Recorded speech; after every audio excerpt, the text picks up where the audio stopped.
Go yard. I got so much motherfucking design on right now. Break it down, bring it back, make it clap. I got 3 old thoughts, new block, where that bitches on my line, and you know they come strap, hold up. Assalamualaikum warahmatullahi wabarakatuh. Halo semuanya, perkenalkan nama saya Yuni Habibatur Rahmah dengan nomor NPM 2122001 dari Program Pendidikan Sejarah. Di video kali ini saya akan membahas tentang petisi Sutarjo. Berikut ini adalah infografis mengenai petisi Sutarjo.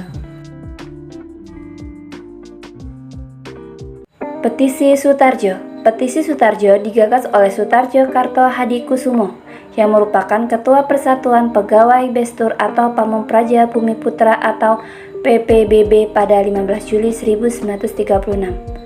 Petisi ini dibuat karena adanya rasa ketidakpuasan di kalangan rakyat terhadap pemerintahan akibat kebijakan politik yang dijalankan Gubernur Jenderal De Jong. Maka melalui hal tersebut dapat diketahui bahwa latar belakang terbentuknya petisi ini adalah karena rakyat tidak puas akan kebijakan yang dijalankan oleh para gubernur pada masa pemerintahan Belanda.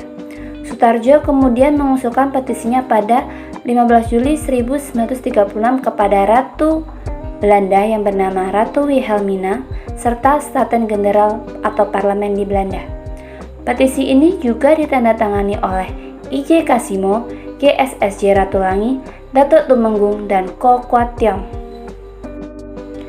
Isi dari petisi Sutarjo adalah permohonan supaya diselenggarakan suatu musyawarah antara wakil-wakil Indonesia dan Belanda di mana para anggotanya memiliki hak yang sama.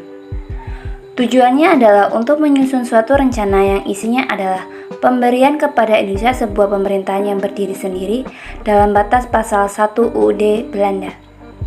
Dalam pasal tersebut disebutkan juga bahwa kerajaan Belanda meliputi Belanda, Hindia Belanda, Suriname, dan Curaçao.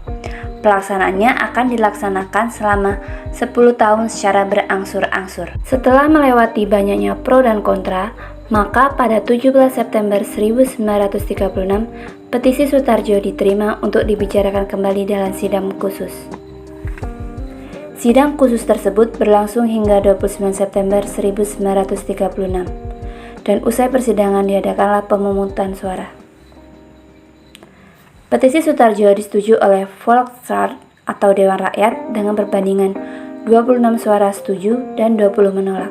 Kemudian, pada 1 Oktober 1936, petisi tersebut telah menjadi petisi Volksraad yang dikirim kepada Ratu, Staten Generaal, dan Menteri Koloni di Belanda. Sementara menunggu keputusan diterima atau tidak, pada persidangan Volksraad Juli 1937, Sutarjo memberi usulan baru tentang rencana Indonesia, yaitu Indonesia berdiri sendiri.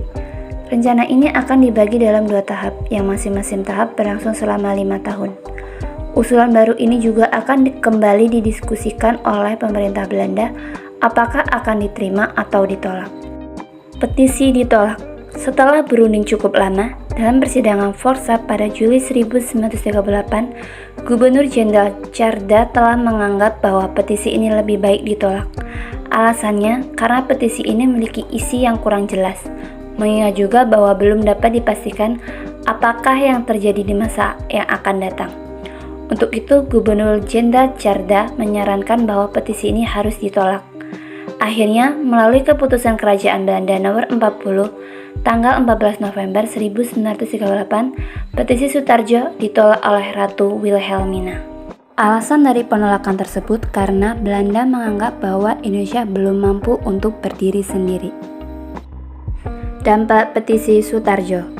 Meskipun mengalami kekecewaan terhadap penolakan yang dilakukan oleh pemerintah Belanda terhadap petisi Sutarjo, hal tersebut justru menimbulkan pengaruh terhadap pergerakan nasional Indonesia yang semakin menumbuhkan rasa solidaritas dan rasa persatuan antara kaum pergerakan.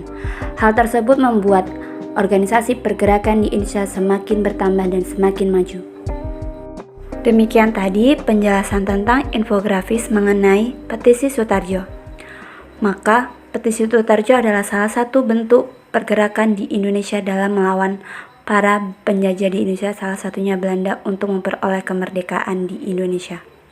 Demikian tadi pemaparan materi dari saya akhiri. Wassalamualaikum warahmatullahi wabarakatuh.